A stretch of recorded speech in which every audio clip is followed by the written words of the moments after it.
Hi friends, మీకు అందరికీ తెలిసే ఉంటుంది. రీసెంట్గా ప్రధానమంత్రి నరేంద్ర మోడీ గారు హైదరాబాద్కి వచ్చారు. అక్కడ కొన్ని ఇంపార్టెంట్ పాయింట్స్ అయితే డిస్కస్ చేశారు. అది కూడా ట్రాన్స్పోర్టేషన్ రిలేటెడ్, తర్వాత ఫ్యూల్ రిలేటెడ్. సో ఆ పాయింట్స్ ఏంటి అనేది మనం డీటెయిల్గా వీడియోలో అయితే చూద్దాం. సో ఫస్ట్ పాయింట్ కనుక మనం చూసుకున్నట్లయితే దాంట్లోని పబ్లిక్ ట్రాన్స్పోర్ట్ గురించి అయితే చెప్పారు.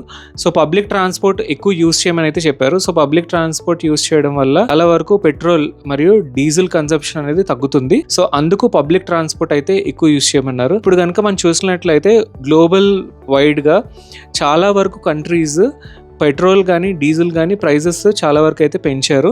బట్ ఇండియాలోని సబ్సిడీ ఉండడం వల్ల, సబ్సిడైజ్ చేయడం వల్ల చాలా వరకు పెట్రోల్ కానీ డీజిల్ ప్రైజెస్ కానీ పెరగకుండా కంట్రోల్ అయితే చేస్తున్నారు. కానీ ongoing crisis, strait of హార్మోస్లోని ఏదైతే ఆన్ గోయింగ్ క్రైసిస్ అవుతుందో, సో ఇదే కనుక కంటిన్యూ అయితే డెఫినెట్గా కాస్ట్ అనేది ఇంక్రీజ్ అవుతుంది. సో అదే కనుక జరిగినట్లయితే డెఫినెట్గా మనకి డీజిల్ ప్రైస్ ఎస్పెషల్లీ ఒకవేళ ఇంక్రీజ్ అయితే ఓవరాల్గా మనం కన్జ్యూమ్ చేసే ప్రతి ఒక్క ఐటమ్ మీద ప్రైస్ అయితే ఇంక్రీజ్ అవుతుంది. సో సెకండ్ పాయింట్ వచ్చి కార్ పూలింగ్.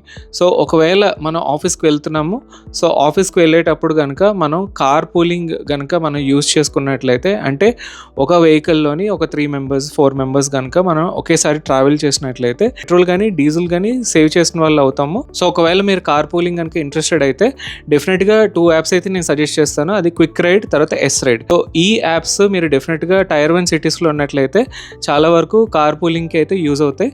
సో ట్రై చేయండి. సో నెక్స్ట్ పాయింట్ వచ్చి వర్క్ ఫ్రమ్ హోమ్ గురించి చెప్పడం జరిగింది.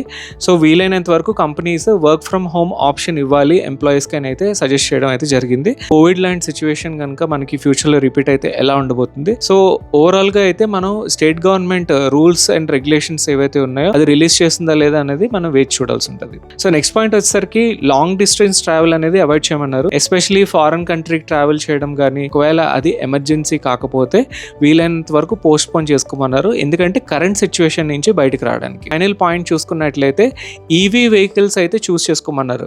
సో లాస్ట్ వీడియోస్లో నేను క్లియర్గా చెప్పాను, ఈవీ వెహికల్స్ అనేది మనకి డెఫినెట్గా సేల్స్ అనేది ఇంక్రీజ్ అవబోతుందని.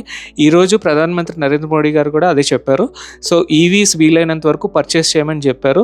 అట్లనే మనం రెన్యూబుల్ ఎనర్జీ వైపు అడుగు వేయాలని చెప్పడం అయితే జరిగింది.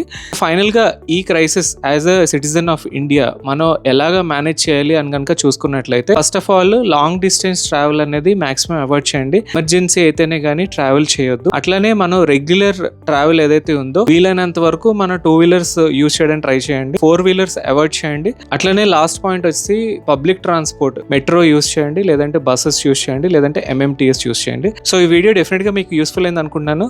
Thank you for watching this video.